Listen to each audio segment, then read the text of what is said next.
మహబూబాబాద్ జిల్లా డోర్నకల్ మండలం మాన్యతండాలో ప్రేమ వ్యవహారం ఆందోళనకు దారితీసింది. ప్రియుడు మోసం చేశాడని ఆరోపిస్తూ ప్రియమికుడి ఇంటి ముందు యువతి బైఠాయించింది. తనకు న్యాయం చేయాలని డిమాండ్ చేస్తూ బాధితురాలు నిరసన తెలిపింది. వాగ్డోత్ వినోద్ కుమార్ తనను 8 ఏళ్లుగా ప్రేమిస్తున్నాడని బాధితురాలు తెలిపింది. ప్రేమ పేరుతో తనను నమ్మించి మోసం చేశాడని, పెళ్లి చేసుకుంటానని హామీ ఇచ్చి శారీరకంగా వాడుకున్నాడని ఆరోపించింది. పెళ్లి చేసుకునే వరకు పోరాటం ఆపనట్టు యువతి స్పష్టం చేసింది.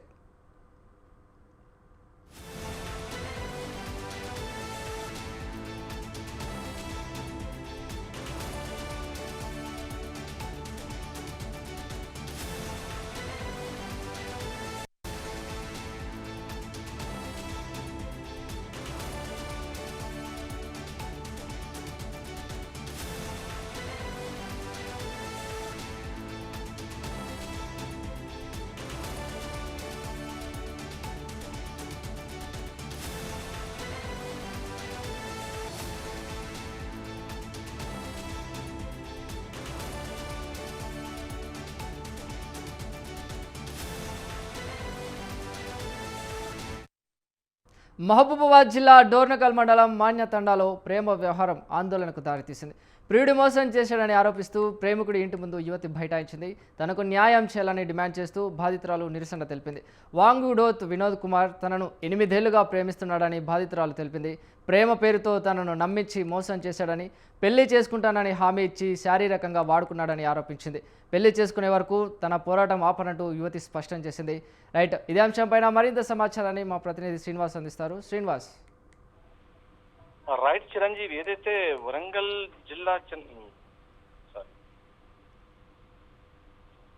మహబూబాబాద్ జిల్లా డొన్నకల్ మండలంలో మాన్యతండల్లో ప్రేమ వ్యవహారం అయితే ఉద్విగ్నతకు దారితీసిందని చెప్పుకోవచ్చు. ప్రియుడు మోసం చేశాడని ఆరోపిస్తూ యువతి అతని ఇంటి ముందు ధర్నాకు దిగిందని చెప్పుకోవచ్చు. బాధితురాలు అజ్మీరా అనితగా గుర్తించారు. వాంకుడోత్ వినోద్ కుమార్ గత 8 ఏళ్లుగా ప్రేమ పేరుతో నమ్మించి నన్ను శారీరకంగా వాడుకొని ఈ రోజు నన్ను వద్దని చేస్తున్నాడు ఆరోపణ చేసి అయితే యువతి అయితే తన ఇంటి ముందైతే కూర్చున్న పరిస్థితి నెలకొంది. పెళ్లి చేస్తానని హామీ ఇచ్చి శారీరకంగా వాడుకున్నాడని బాధితురాలు అయితే తెలపడం జరిగింది. ఇప్పుడు పెళ్లి విషయానికి వచ్చేసరికి వినోద్ ముఖం చాటేస్తున్నాడని ఆ యువతి ఆవేదన వ్యక్తం చేసిన పరిస్థితి నెలకొంది.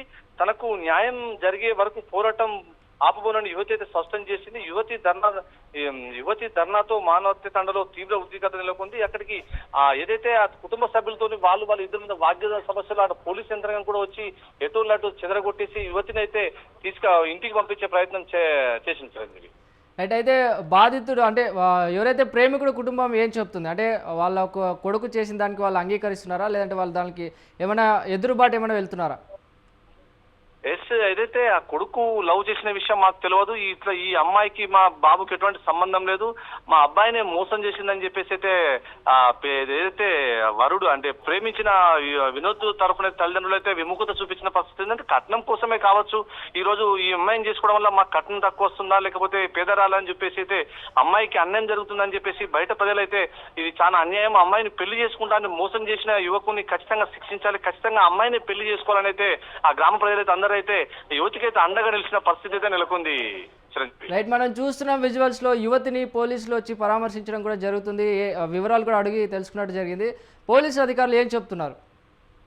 వెంటనే ఈ సంఘటన స్థలానికి తెలిసిన వెంటనే సంఘటన స్థలానికి అయితే పోలీసు అధికారులు అయితే చేరుకొని అమ్మాయికి నచ్చజెప్పి నీకు తగిన న్యాయం చేస్తామమ్మా అని చెప్పేసి అయితే సంబంధిత పోలీస్ స్టేషన్ నుంచి ఎస్ఐ గాని వాళ్ళ సిబ్బంది గాని వచ్చేసి యువతి తల్లిదండ్రులను గాని ఆ కుటుంబాన్ని పరామర్శించి నీకు ఎక్కడ కూడా అన్యాయం జరగకుండా చూస్తామని చెప్పేసి అయితే అమ్మాయి తరపు అయితే పోలీసులు అయితే ఒక హామీ ఇచ్చిన పరిస్థితి నెలకొందని వినికిడి అయితే దాంతోడు అది కాకుండా అమ్మాయి నన్ను శారీరకంగా వాడుకొని చాలా హింస పెట్టిన డబ్బులు నా చాలా అవసరాల కోసం నన్ను వాడుకొని అబ్బాయికి అన్ని రకాలుగా నేను చేశానని చెప్పేసి అయితే యువతి అయితే అబ్బాయిపై అయితే అనేక ఆరోపణలు చేసి నన్ను పెళ్లి చేసుకోవాలి తప్ప నాకు ఎటువంటి మధ్యన కాంపోజిషన్ కానీ ఎటువంటిది అవసరం లేదు, ఖచ్చితంగా నా భర్త నాకు కావాలనే భీష్మించి కూర్చున్న యువతి తన ఇంటి ముందు కూర్చొని అయితే తనతో ఖచ్చితంగా పెళ్లి చేసుకోవాలి, తనే నా భర్త, తనతోనే జీవిస్తానని చెప్పేసి అయితే ఆ కుటుంబ సభ్యులైతే గట్టిగా కూర్చున్న పరిస్థితి నెలకొంది Chiranjeevi. Right, thank you Srinivas.